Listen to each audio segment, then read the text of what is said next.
oírte, pues no sé qué decir, porque en gran parte es un discurso parecido. ¿Sí? A mí me habían puesto otro título que yo les pedí que lo cambiara, que era biodiversidad. Pero biodiversidad, que es a lo que he dedicado mi vida, biodiversidad agrícola, es muy importante, no cabe ninguna duda. Es un asunto técnico con implicaciones políticas. Pero aquí estamos hablando de política apiadada. Y yo creo que estamos en un momento en que es imprescindible hablar de política a piernas. No quiero simplemente andar más en lo que tú has estado diciendo y andar sobre todo desde un punto de vista que es el que yo tengo mi experiencia, es el relacionado con la FAO, con el hambre, con la agricultura, con ejemplos quizás un poquito concretos.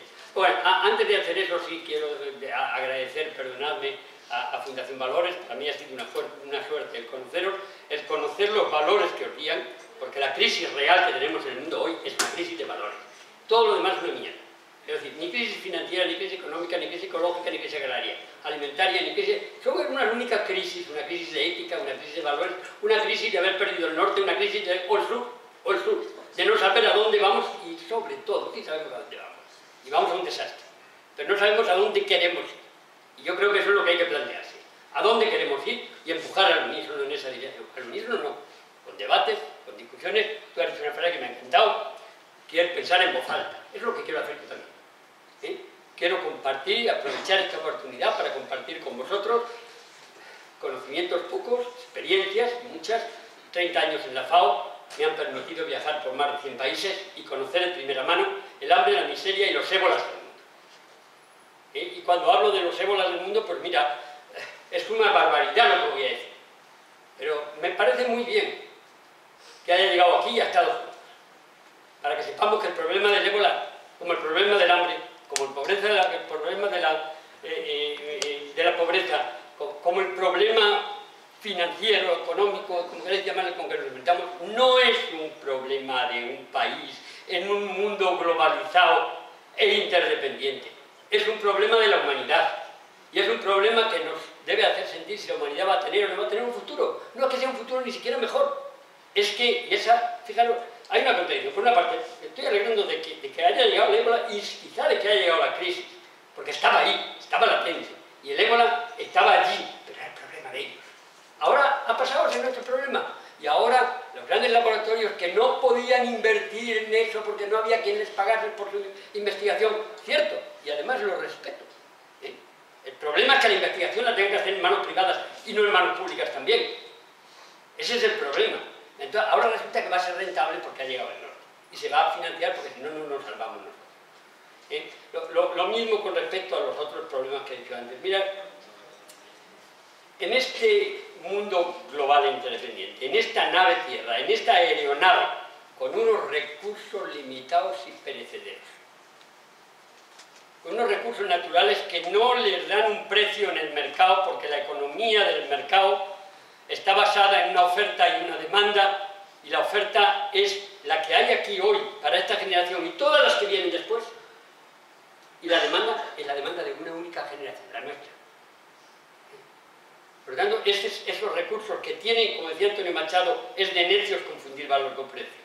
Esos recursos que tienen un valor incalculable, sacarse a la tierra y sus recursos naturales, que son los que producen la alimentación, etcétera, etcétera, estos recursos tienen un gran valor, pero no tienen un precio que represente su valor en absoluto.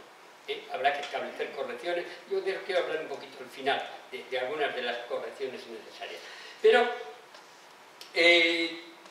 os decía,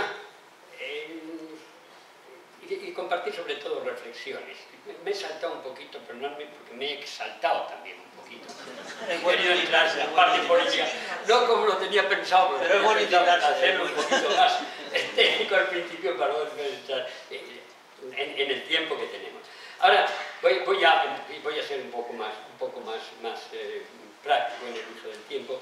El título al final que salió, que no fue biodiversidad, es el que tenéis ahí, y no es por casualidad. Ayer, el día 16, fue el Día Mundial de la Alimentación, es un eufemismo, por no decir el Día del Hambre, lo estableció la FAO hace muchos años, y ayer fue el Día de la Erradicación de la Pobreza. El lema de este año del Día Mundial de la Alimentación es justamente ese: alimentar al mundo, cuidar el planeta. que no son las dos caras de la misma moneda, porque no se trata de alimentar el mundo hoy, sino de alimentarlo también en el futuro y para nuestros hijos. Y obviamente esos dos problemas en su conjunto nos llevan a la necesidad imperiosa y urgente de un sistema de gobernanza mundial, que es la última parte del título. Un sistema de gobernanza mundial, no un gobierno mundial que puede parar al dictatorial. Un sistema de gobernanza va mucho más allá, tiene que ser sostenible, tiene que ser ético, tiene que ser diverso. Unidad y diversidad no es lo mismo, unidad y uniformidad no es lo mismo, no lo digo yo, lo dice Rabindranath Tagore. La unidad es deseable, la uniformidad es estable, tiene que ser armónico. Entonces, en ese sentido, y de eso es de lo que quiero hablar. Voy a hablar primero un poquito, como no, después de 30 años en FAO, del hambre. Y quiero un poco, pues de nuevo, guardo una serie de datos que me parece imprescindibles.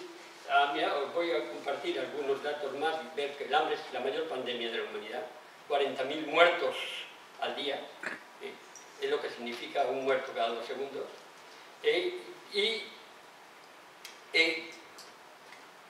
Hablaba también, no lo comparéis con ninguna enfermedad, ¿no? Es mucho más que todo eso, pero hablaba también de la mayor vergüenza, porque el número de obesos superó al número de hambrientos ya en el año 2005, y hoy lo duplica, a obesos y con sobrepeso, porque con el 2, según los cálculos de la FAO, a ese mismo día, no, cálculos de la FAO son, sí, el cálculo de la FAO es que con el 2,5% de lo que ha dado Occidente para salvar a la banca, se puede erradicar el hambre en el mundo.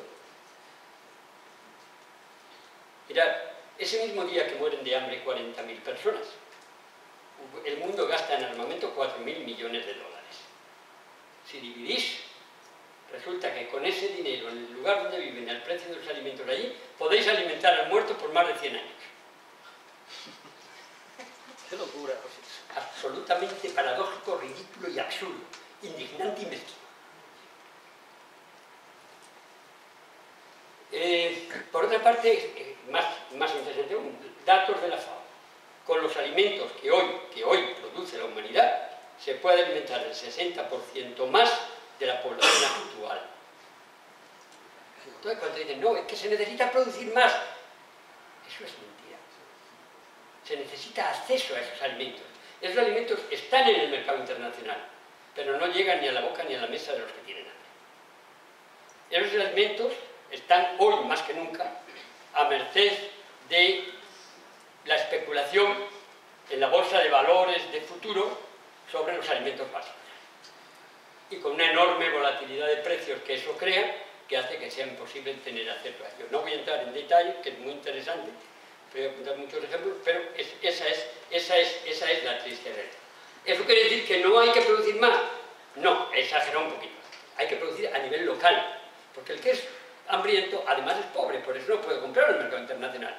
Pero sí que hay que producir a nivel local, pero para producir más a nivel local, no global, no es producir más en España con la Monsanto o con quien sea para de esa manera dar de comer a los pobrecitos que están en África. Eso no, es ayudar a producir, ayudar a alimentarse a sí mismo, promover la soberanía alimentaria, la capacidad de producir sus propios alimentos, invertir en infraestructura allí, invertir en unas mejoras del riego allí, invertir en la investigación en la mejora genética de cultivos allí. Mira, cuando digo, porque estamos invirtiendo mucho en mejora genética, no hablo de genéticamente modificados, estoy hablando de mejora clásica. Estamos invirtiendo, ¿pero en qué? En trigo, en arroz, en maíz. Mira, os doy datos de la FAO, que son nuestros cultivos, os doy datos de la FAO. La humanidad, a lo largo de toda su historia, ha utilizado entre 8 y 10.000 especies distintas en agricultura y alimentación. Hoy se cultiva de forma comercial unas 150 especies y solo 4, el trigo, el arroz, el maíz y la patata, contribuyen con un 60% a la alimentación calórica humana. Es un desperdicio de la diversidad que nos da la naturaleza. Claro, ¿qué ocurre con esas otras miles de especies alimenticias? ¿Es que no existen? Sí, no han desaparecido. La ballena puede desaparecer, pero los alimentos que nos alimentan no desaparecen. Están ahí. En la región andina los alimentos más importantes es el quinoa, la cañigua, el oco, el yuco, el macho, la racacha. En Etiopía es el test. Alimentos que nunca habéis oído hablar de ellos. Son los que se llaman alimentos de los pobres. Pero esos son los que cultivan. Y os daría miles de ejemplos de que cuando se ha hecho una inversión en investigación en esos cultivos, se ha triplicado la productividad. Con 8 o 10 mil dólares de inversión, pero nadie lo hace, porque no es rentable, simplemente porque no es rentable. Entonces, no está reñida la ciencia y la investigación con los conocimientos tradicionales y estos cultivos. Lo que pasa es que no hay ningún interés en hacer ese tipo de investigación, porque ha pasado la investigación a manos privadas. Y cada vez hay menos. Ahora empieza a haber un interés, por otra cosa muy distinta, porque los cambios climáticos están teniendo tal envergadura que se proyecta que para dentro de 40 o 50 años en Sudáfrica no se podrá cultivar el maíz. Entonces hay que pensar en otros cultivos. Y entonces hay que pensar en esos miles de cultivos infrautilizados que son la base de que en estos momentos siga habiendo hambre en aquellos lugares y no se esté invirtiendo en lo que se debía y cómo se debería. Mira, un amigo me comentaba también, hace poco decía, Pepe, si es que el problema del hambre existe porque el hambre no es contagiosa. Yo me quedé pensando, hice un poquito de investigación en el tema. Digo, claro, no sé, el ébola cómo va a terminar, si termina. Pero piensa en la última anterior que tuvimos, la gripe A. ¿Qué cantidad de miles de billones se invirtieron en la gripe A en España y en el mundo? ¿Sabéis cuánta gente ha muerto por gripe A? 17.000 en 6 años. Menos de la mitad de los que mueren en un solo día de hambre. Entonces, es verdad que el hambre no es contagiosa, pero es de una enorme miopía política el no darse cuenta de que el hambre sí es peligroso. Y es, para mí, una de las mayores amenazas de la humanidad. Mira, de nuevo otra paradoja. A lo mejor porque en el siglo... Hasta ahora no. Porque cuando el mundo no estaba tan globalizado, el hambre ocurría allí y no nos afectaba. Pero a la medida que el mundo se globaliza, el hambre nos afecta directa o indirectamente. Y justo esa amenaza, que ahora os lo doy con más datos, es la que está haciendo que se empiece a considerar el problema del hambre. Es decir, justo el hecho de que sea peligrosa es la que hace a Occidente empezar a preocuparse por el hambre. En el 2008, cuando la crisis alimentaria producida por la especulación en la bolsa de futuros, fundamentalmente, hubo muchas otras causas, pero esa fue la principal, el número de muertos, en ese año, en 2 o 3 meses, el precio de los alimentos básicos, trigo, arroz, maíz, etc., se multiplica por 2 o por 3 en pocos meses. Claro, a nosotros en España usamos el 17% de nuestro salario medio en alimentos y además que no comemos trigo ni arroz, no nos afecta. Pero los países que utilizan el 70 al 80% de su salario medio en alimentos ya no pueden comer. El hambre aumentó en un 20% y se superó por primera vez la vergonzosa cifra de los 1.000 millones de hambrientos en el mundo. ¿Pero qué llevó eso? Y aquí es donde está lo interesante. Ese año hubo revueltas callejeras en más de 60 países y cayeron varios gobiernos. Cuando en 2011 vuelve a haber otro repunte de la crisis alimentaria y vuelven a subir los precios de los alimentos, aparece la revolución árabe. Bienvenida sea desde otro punto de vista, pero según los analistas la causa inmediata fue justamente la subida de los precios de los alimentos. Estamos sentados sobre un volcán y de alguna manera es una bomba a tiempo, el hambre y la pobreza. O sea, esa desigualdad tremenda de la que tú hablabas, lo bueno, que algunos dicen que es lo malo, es que supone una amenaza. Y entonces esto empieza a hacer preocuparse. ¿Qué pasa con el hambre? Pues mira, el G8, que nunca se había preocupado del hambre, por primera vez en 2009 introdujo en su agenda el tema de la seguridad alimentaria. El G20 lo introdujo también en el mismo año. Naciones Unidas, Consejo de Seguridad de Naciones Unidas, ahora España está ahí, todavía no trataba el problema del hambre. Vamos, el tema de seguridad alimentaria nunca ha estado en el programa del Consejo de Seguridad. Yo espero y deseo que ocurra. Yo estoy plenamente convencido de que sin seguridad alimentaria no podrá haber nunca ni paz ni seguridad mundial. Temas que nos preocupan tanto en Occidente, como la inmigración ilegal o la violencia internacional. Violencia internacional. El tristísimo episodio del 11 de septiembre. Horrible desde todos los puntos de vista.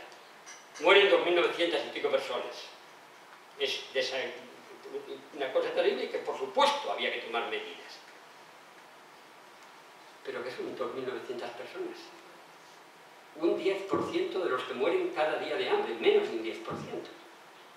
Sin embargo, me parece muy bien que se reaccione fuertemente y que nos avergoncemos de una vergüenza como esa, pero avergoncémonos igualmente y actuemos poniendo la casa patas arriba cuando mueren de hambre cada día 40.000 personas. Pero lo que yo quiero decir es de la violencia internacional, la causa, el caldo de cultivo que alimenta la violencia internacional, que es la falta de valor de la vida humana, es sobre todo donde la vida humana no vale nada porque la gente muere constantemente de hambre. Y si hablamos de inmigración ilegal, nadie va a venir a España o a Europa si puede vivir bien en su país. No van a ser las concertinas ni las vallas altas las que impidan esa inmigración masiva. Vivimos en una única casa común, que es la Tierra, nuestro planeta Tierra, la Carta de la Tierra.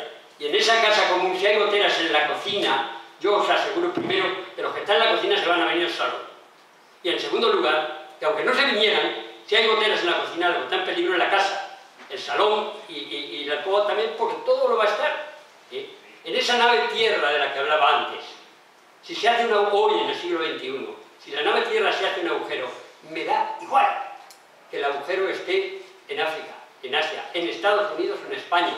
La que está en peligro es la nave Tierra. Y esa es la nueva realidad con la que nos encontramos. Como dice Federico Mayor Zaragoza, hay que sentirse y ser ciudadanos del mundo y además pasar de súbditos a ciudadanos. Ciudadanos ejerciendo sus derechos, sin miedo, sin miedo. Y aquí ratifico lo que tú decías hace un rato, el miedo a actuar es la mayor arma que tienen en estos momentos, los que se oponen al cambio. Sin darse cuenta que los que se oponen al cambio son unos suicidas, porque están llevando esa nave Tierra a una situación sin salida. Esa amenaza, esas amenazas de las que hemos hablado, es lo que hace que no se pueda seguir adelante, porque nos la vamos a dar. Mira, Teilhard de Chardin decía ya en los años 20 que el ser humano está cogiendo en sus manos el volante de la evolución y lo lleva hacia donde quiera. Y eso está ocurriendo. Yo recuerdo un chiste que oía cuando era niño, que decía que un piloto que se pierde en el avión informa a los pasajeros: señores, nos hemos perdido, pero no se preocupen, mantenemos una velocidad excelente, excelente. Aquí estamos, pasajeros del planeta Tierra, a toda leche. Nunca hemos ido tan deprisa como ahora. Pero ¿a dónde vamos? ¿A dónde estamos yendo? ¿Qué tipo de sociedad estamos construyendo? ¿Es sostenible? ¿Es ética? ¿Nos da felicidad? Estamos confundiendo el concepto de desarrollo con el concepto de crecimiento económico y además de unos cuantos. Tenemos que ir a la base de las cosas. No podemos seguir midiendo el desarrollo por el PIB, Producto Interno Bruto, que lo que hace realmente es medir ese desarrollo económico de una cierta manera. Hay que cambiar ese criterio. Pero antes de seguir adelante por ese camino, que ya estoy empezando a hablar de gobernanza mundial, quiero hablar de la otra faceta, no solo de la... bueno, antes sí quiero decir una cosa interesante en lo de alimentar al mundo y lo de la seguridad alimentaria. En España, en el año, hace 3 años, yo recibo una llamada telefónica, teniente coronel del Ejército Español, el teniente coronel Ballesteros, le llamo del Ministerio de Defensa. Hostia, ¿qué coño habré hecho? Es que queremos contar con usted para una cosa que queremos hacer, dígame. Vamos a hacer una publicación sobre la seguridad mundial y la seguridad alimentaria. Y quisiéramos que estuviera en el comité asesor, científico asesor. La mayor alegría que me puede dar. Y esa publicación salió hace un par de años. Se llama Seguridad Social y Seguridad Alimentaria y tiene varios capítulos. Por cierto, uno de ellos es biodiversidad agrícola y seguridad mundial. Pero es interesante que ya también en España, y además es uno de los pocos países que lo ha hecho, el Ministerio de Defensa empieza a pensar que la mejor manera de defenderla, no son ya las bombas, sino asegurar la seguridad alimentaria. Estamos muy lejos de que eso sea la cuestión imperante, porque hay demasiados intereses, sobre todo económicos, en que no ocurra. Pero es un buen síntoma, y no quería dejar de decir algo que es un buen síntoma. Aunque por otra parte, España haya bajado su contribución al desarrollo y por lo tanto a la lucha contra el hambre y la pobreza en el mundo, de un casi 0,5% a un 0,18% en un año o un par de años. Eso es vergonzoso. Yo entiendo que en época de vacas flacas puede decir, bueno, contribuyó con menos, pero en cifras absolutas, no en el esfuerzo que supone el porcentaje del PIB. El esfuerzo manténlo. Si el PIB ha bajado, lógicamente está contribuyendo con menos, pero no seas tan mezquino de bajar el porcentaje. Porque además va contra nosotros. Bueno, lo mismo que digo una cosa positiva de nuestro país u otra, que me parece mal, yo creo que son cosas que tienen que cambiar, pero la otra parte era cuidar el planeta. Yo no sé si la palabra debe ser cuidar o debe ser respetar, porque si lo respetamos, a lo mejor lo estamos cuidando mejor que si intentamos cuidarlo, porque a veces ¿quién nos cuidará de los que nos cuidan? Pero, mira, doy cifras muy rápidas, porque no tenemos el tiempo, pero si os digo, en primer lugar, primero, y fíjate cómo está relacionado el tema del hambre y de la agricultura, la producción de alimentos, con el tema de los recursos naturales. Por eso la FAO tiene el lema ese, cuidar el planeta unido al otro. Para mí la definición más simple de agricultura es muchos colegas a lo mejor me la criticarían, pero nadie me puede decir por qué. La agricultura es la transformación de los recursos naturales, tierra, agua, aire, diversidad biológica y energía en alimentos. En alimentos, vestidos, algodón, en elementos básicos. Es la transformación de esos recursos naturales en alimentos, como la mayor parte de las cosas. Entonces, es que esos recursos naturales sigan existiendo son básicos, porque sin ellos vamos a perder la producción de alimentos y muchas otras cosas, pero la producción de alimentos, porque el alimento no se puede vivir.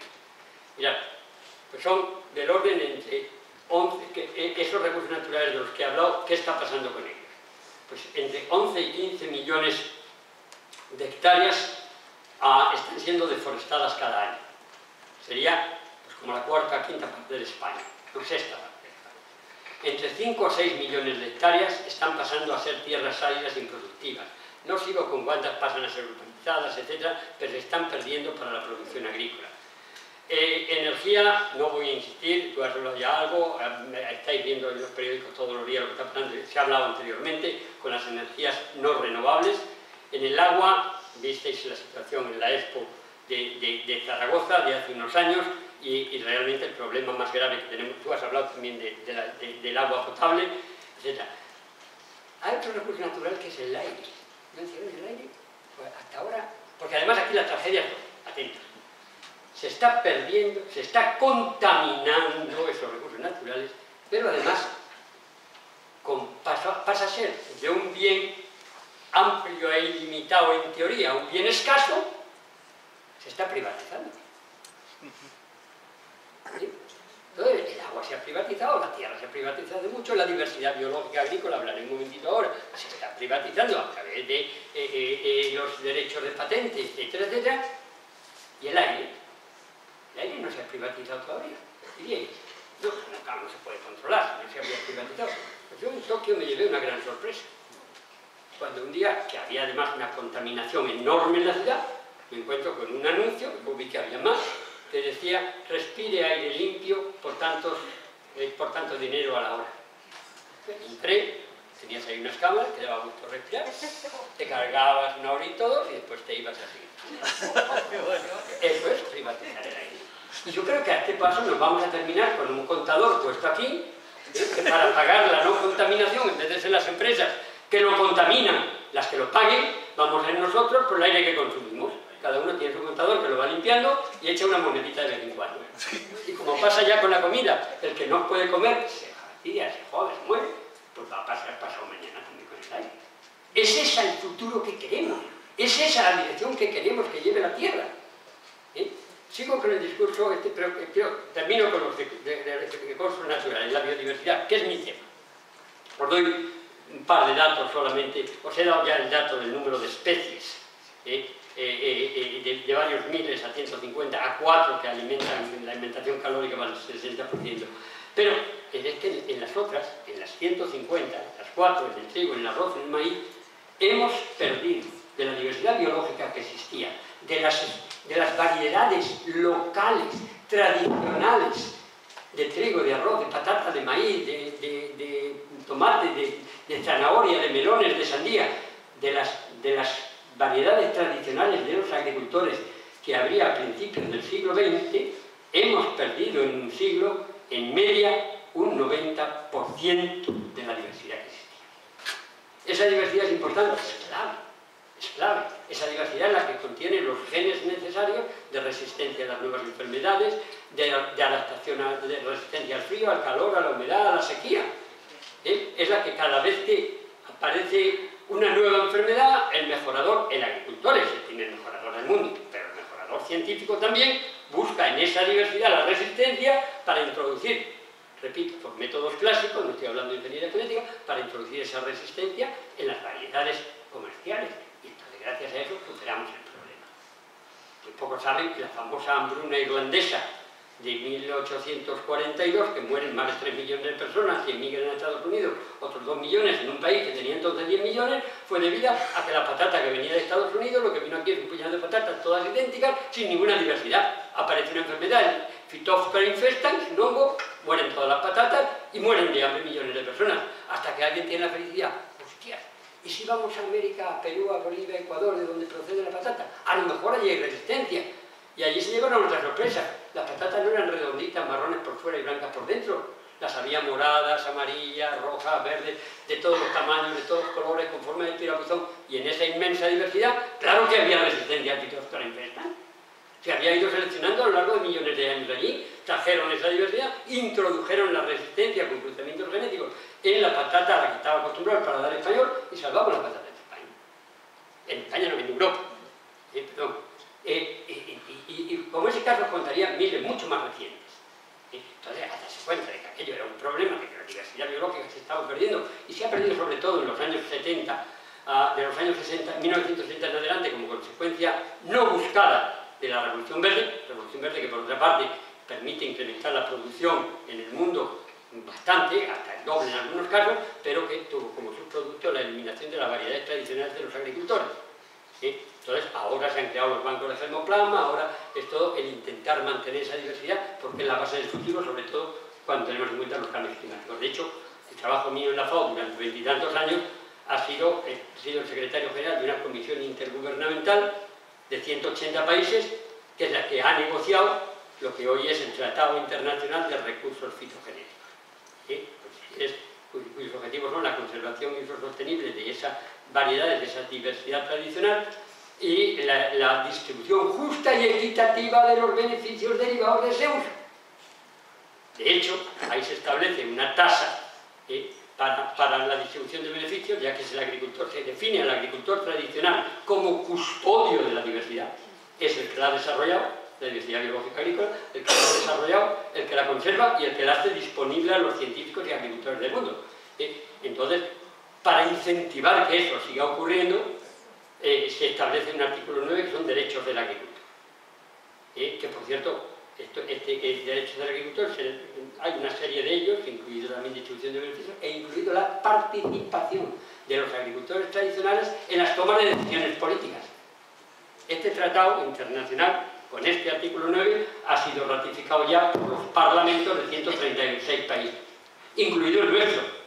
Ahora, eso sí, una cosa es implementar un tratado, esto ratificar un tratado en el Parlamento, que lo hace vinculante, otra es que se desarrollen las regulaciones y normativas que permitan su aplicación. Y se ha hecho para muchos de los artículos, no para el artículo 9 sobre los derechos del agricultor. Y eso hay que hacerlo. Es obligación del Parlamento el hacerlo. No lo es del Parlamento, no del Gobierno. El Parlamento ya ratificó el tratado. No se ha hecho. Está pendiente. Entonces sí se va a hacer, no os preocupéis, se va a hacer, pero no se ha hecho.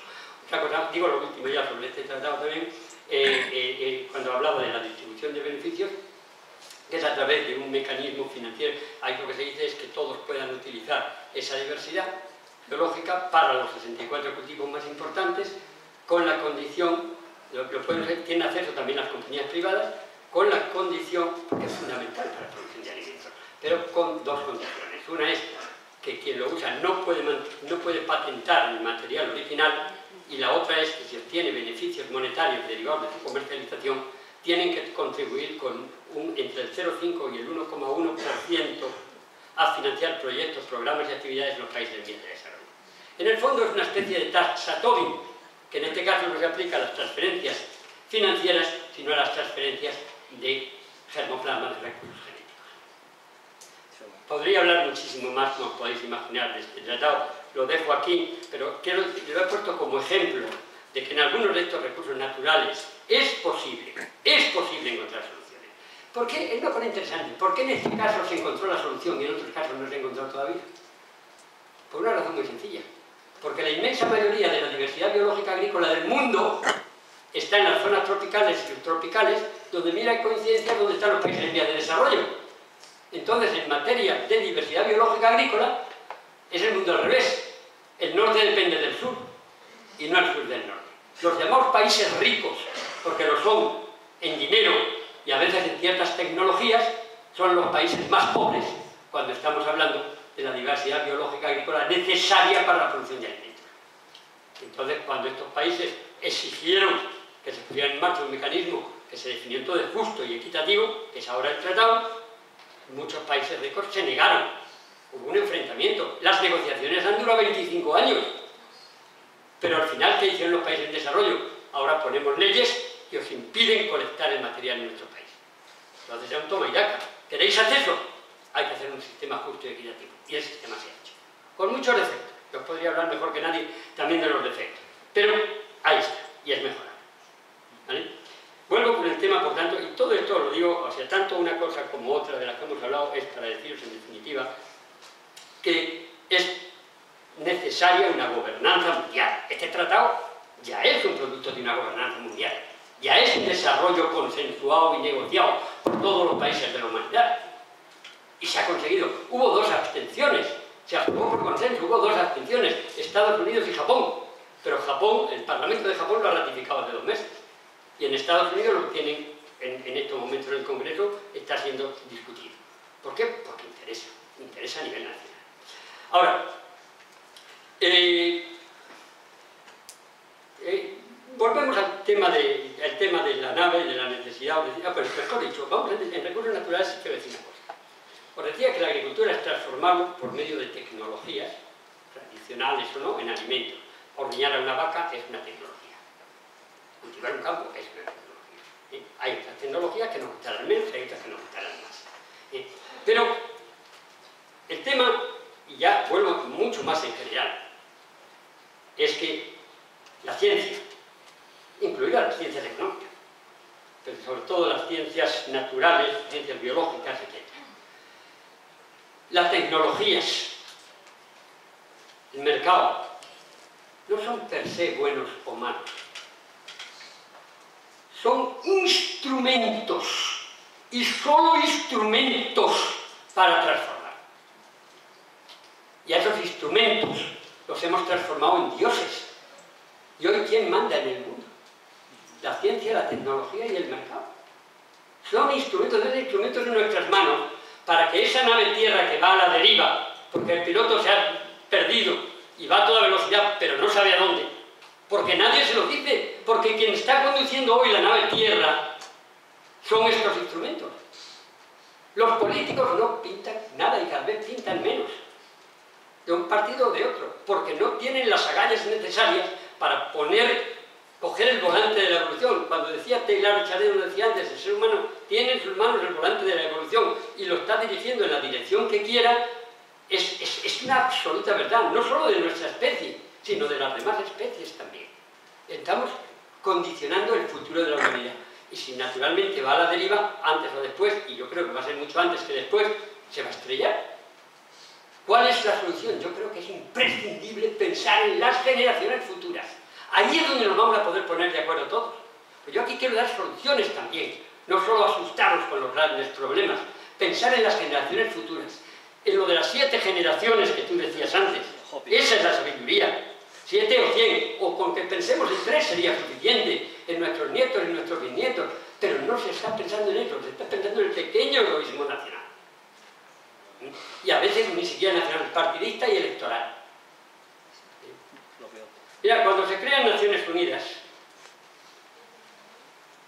se crean lógicamente después de la última guerra mundial. Después de la primera ya se había creado la Asamblea de Naciones y de nuevo vamos a dejarlo a un lado porque no se nos va el tiempo, pero cuando se crean Naciones Unidas actuales, en la Constitución dice: nosotros los pueblos del mundo, nosotros los pueblos del mundo nos unimos para sustituir los cañones por el diálogo. Nosotros los pueblos del mundo. ¿Naciones Unidas están los pueblos del mundo? No. Naciones Unidas es un foro intergubernamental, son los países del mundo.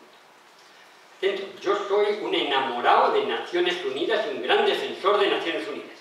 Es lo menos malo que tenemos. Pero hay que reconocer que son los gobiernos. Eso hay que completarlo con un Parlamento Mundial y con otra serie de cosas.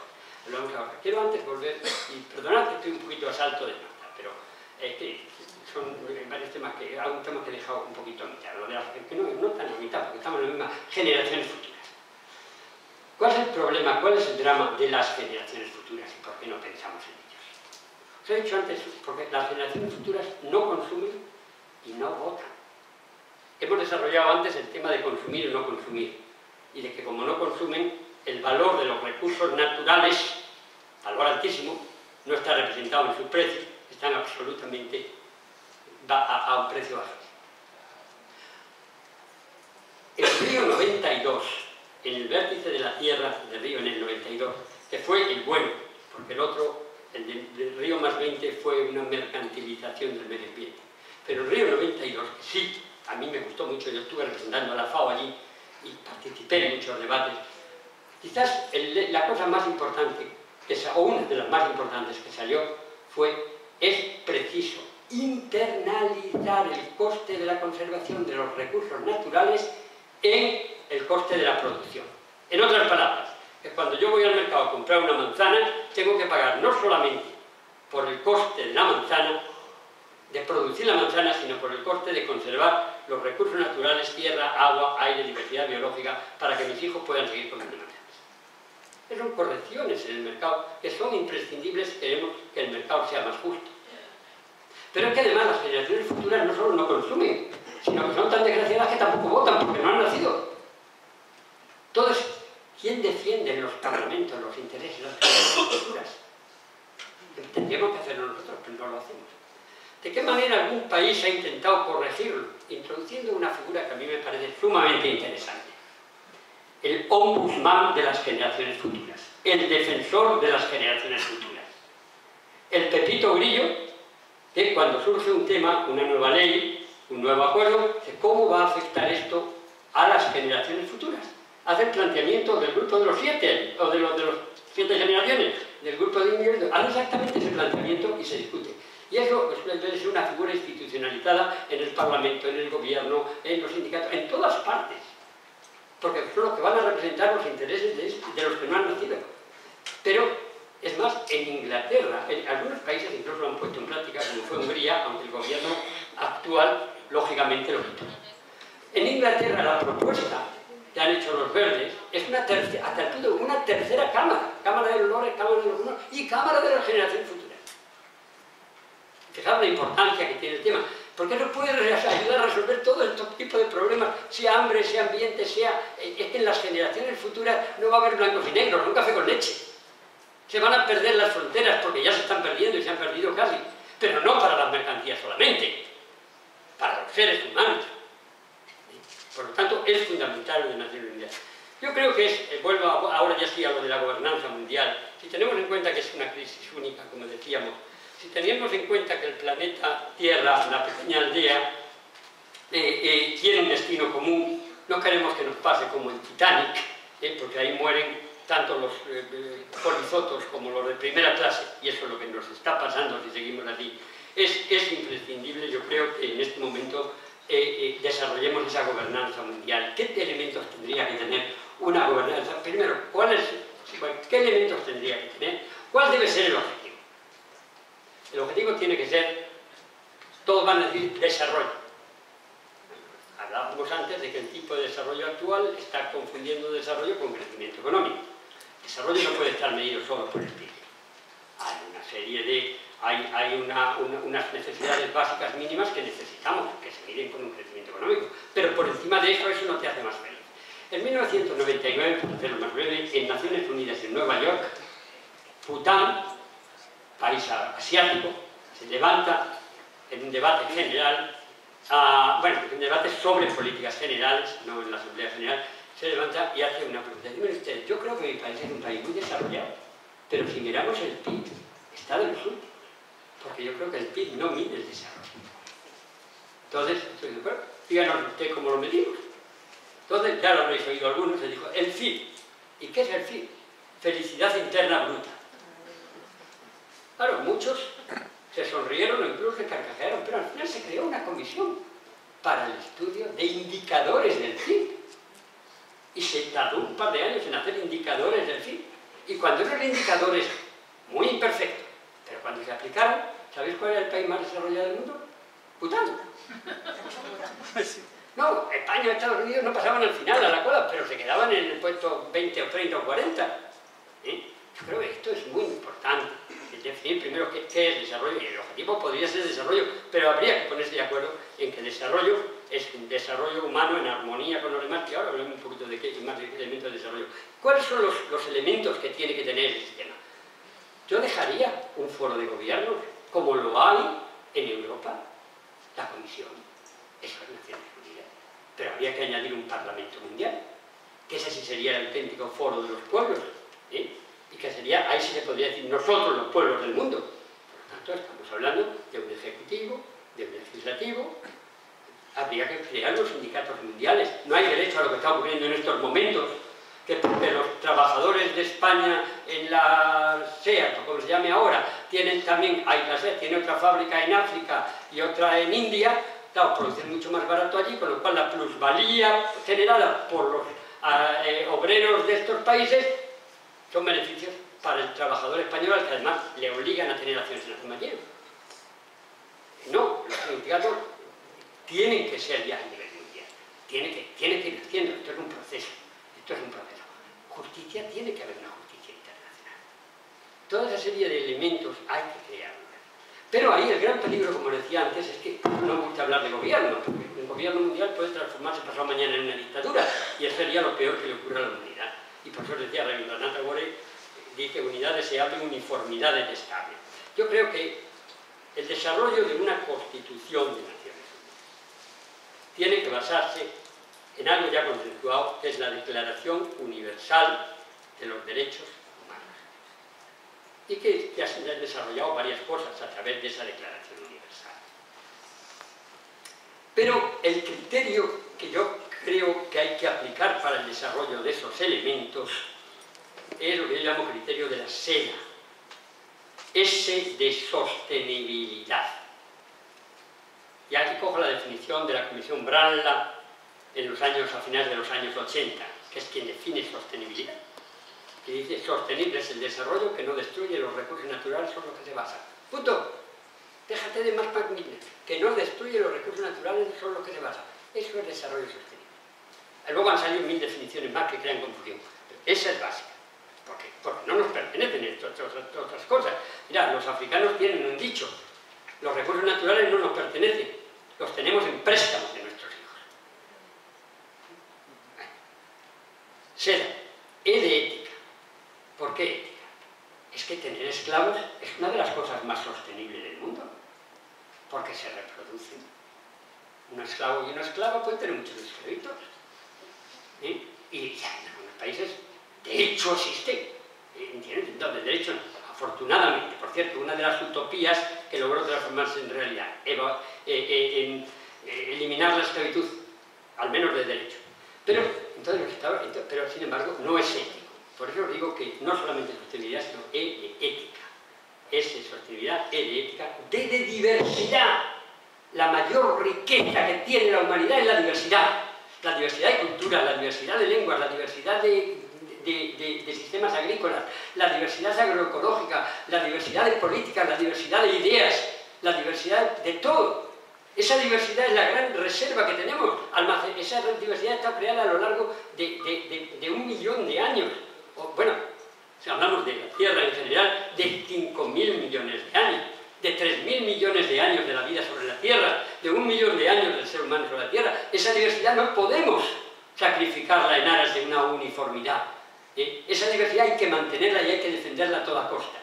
Yo creo que lo mismo que el siglo XX ha sido el siglo de la estandarización, de la normalización, de la uniformización, el siglo XXI tiene que ser el siglo de la diversificación y de la protección de la diversidad, o simplemente no será, porque no va a terminar. Porque si hay uniformidad, cualquier cambio climático o cambio de cualquier otro tipo nos va a pillar en pleno. La diversidad es lo que nos permite adaptarnos a condiciones variables del medio y a necesidades humanas cambiantes. Es la diversidad la que nos permite acogernos a una cosa u otra según lo que necesitemos en cada momento. En la uniformidad no hay selección posible. Ante cualquier cambio sucumbe. Y SEDA, S, sostenibilidad, ética, diversidad, y A de armonía. ¿Sí? Armonía dentro de las sociedades humanas, armonía entre las sociedades humanas, armonía de la sociedad humana con los seres vivos del planeta, armonía entre lo biótico y lo abiótico. Armonía, es la armonía de la naturaleza. Armonía no significa que no haya conflictos, que no haya confrontaciones, que no haya unas leyes del arma. Todo eso existe, pero tiene que haber un arma. Entonces esa sería la idea que tendría que estar presente para el desarrollo de esa constitución y de esos valores en los que tiene que estar sentado. Mirad, una última cosa, y yo creo que me he pasado, pero vamos a hacer una cosa porque quiero. ¿Qué podemos hacer nosotros? ¿Qué podemos hacer nosotros? Pues no, que nos quedamos con la idea de que hay soluciones, hay alternativas.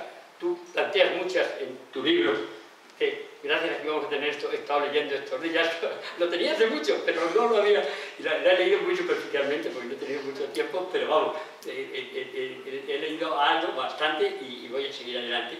Pero, ¿cómo podemos todos y cada uno de nosotros actuar? Primero, un elemento del que tú has hablado, es desde dentro. Alma. Las palabras de Thatcher, que decías hace un ratito, hay que cambiar el alma, cambiarlo para bien, no para mal. Y por alma entiendo ánima, no ligado lógicamente a ninguna religión. Hay que cambiar nuestros corazones, hay que cambiar nuestras prioridades, hay que cambiar nuestros valores, aquellos que no sean buenos, y hay que cambiarnos a nosotros mismos. Pero no es suficiente. En Río hubo otro de los eslogans del Río 92, era el eslogan de la conferencia. Es piensa globalmente, actúa localmente. Piensa globalmente, actúa localmente. Hablábamos de hambre al principio. ¿Sabéis que España en tiempos de crisis está tirando a la basura 7,7 millones de toneladas métricas de alimentos todos los años? ¿Y sabéis que eso significa que cada español tiramos en media 169 kilos de alimentos a la basura cada año? ¿Y sabéis que eso significa el 30% de lo que compramos en los mercados? Y que el 15% se está tirando en envases sin abrir porque han caducado. Programemos mucho más como consumidores. Todo eso sí que lo podemos hacer, sin necesidad más que de tener una conciencia mucho más ecológica, mucho más internacionalista, mucho más de ciudadanos del mundo.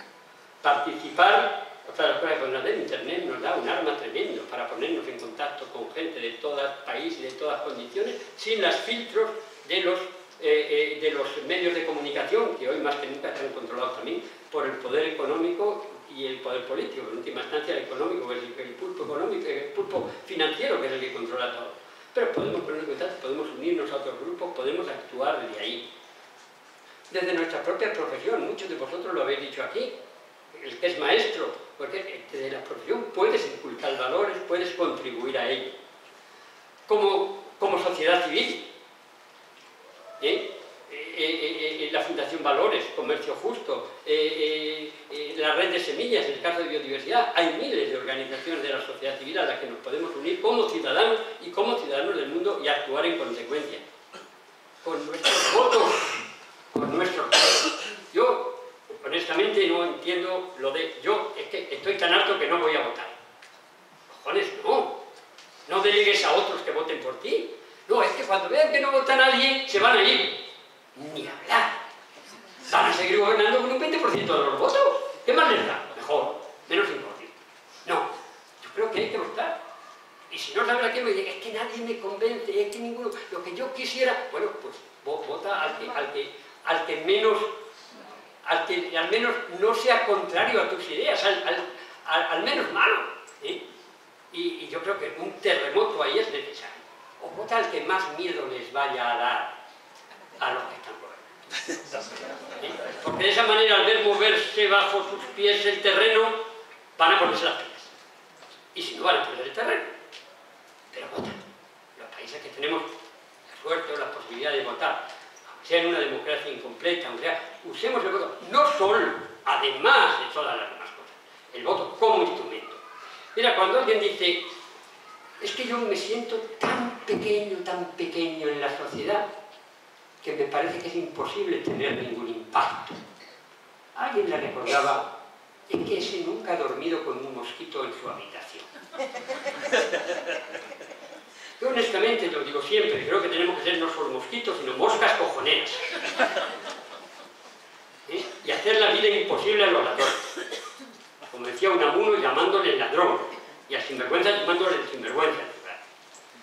Como consumidores, tú lo has hablado también, todos somos, varios habéis hablado antes, todos somos consumidores. El poder que tenemos como, no guste o no, esto es una sociedad de consumo. ¿Sí? Y entonces el poder que tenemos como consumidores es inmenso. Yo creo que es imprescindible, más que los partidos políticos en estos momentos. Yo creo que eso es imprescindible.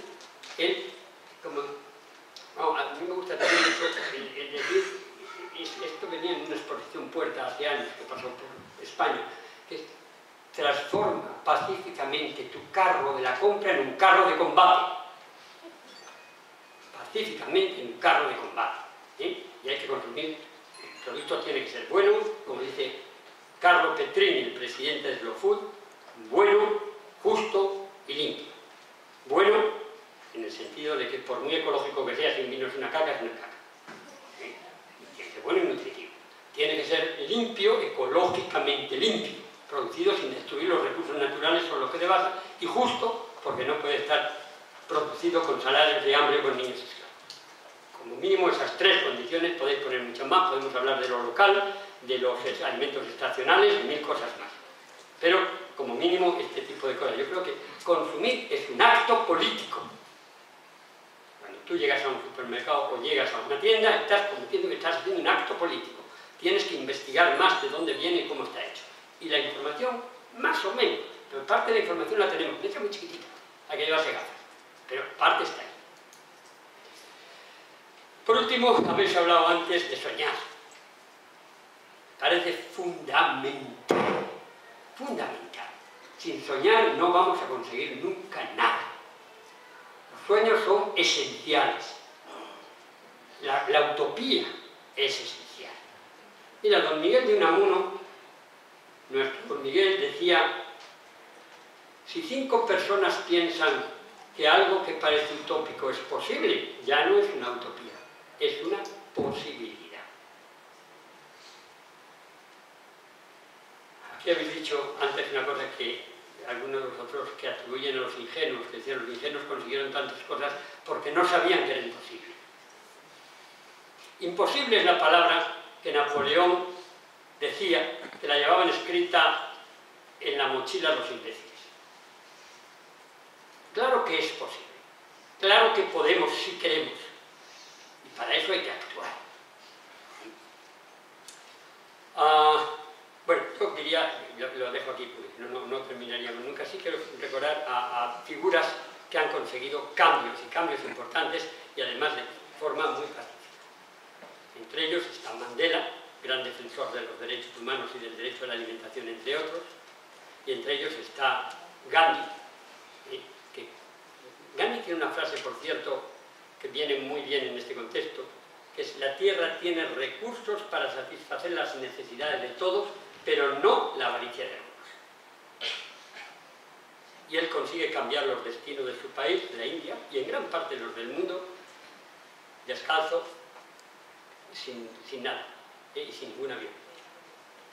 Ojalá sea posible sin violencia. Y aquí en esto de la violencia, ¿no?, os digo una frase de Federico Mayor Zaragoza. Federico, que conocéis muy bien en esta asociación, dice que este cambio es imprescindible y urgente, y que una de dos: o somos capaces de hacerlo evolutivamente, o habrá una revolución en el mundo. Entonces dice que la diferencia entre evolución y revolución es la R de responsabilidad. Seamos responsables para exigir, para luchar por una evolución, o de lo contrario el cambio ocurrirá con una revolución que todos sabemos cómo empezará y no sabemos cómo acabará. Gracias.